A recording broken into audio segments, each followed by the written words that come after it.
Regarding the ongoing situation in Iran, I know there has been a lot of speculation amongst all of you in the media regarding the president's decision-making and whether or not the United States will be directly involved.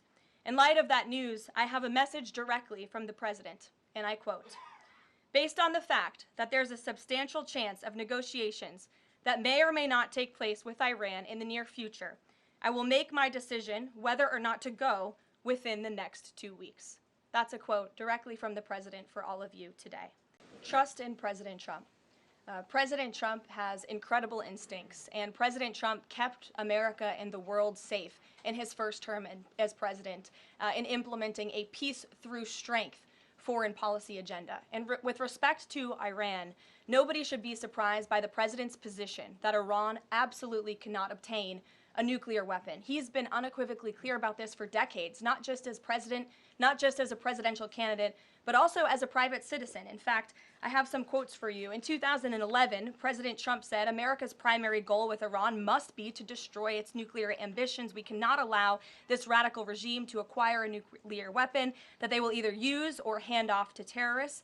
In 2015, the president said, "The problem is that Iran poses an existential threat to Israel, our Middle Eastern allies, and the United States." And of course, the president has repeated that in his first term as president and his second term as president as well. That's why he was adamantly opposed to the disastrous Iranian nuclear agreement that was implemented by President Obama. And it's why he has given great latitude and given a lot of effort to achieving a diplomatic solution. But he's been very clear.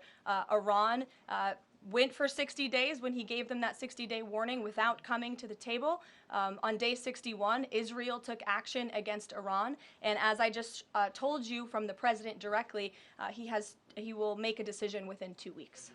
The fact that this president is giving some time and space for diplomacy, another 2 weeks, does it mean that the president is trying his best to avoid a direct conflict with Iran?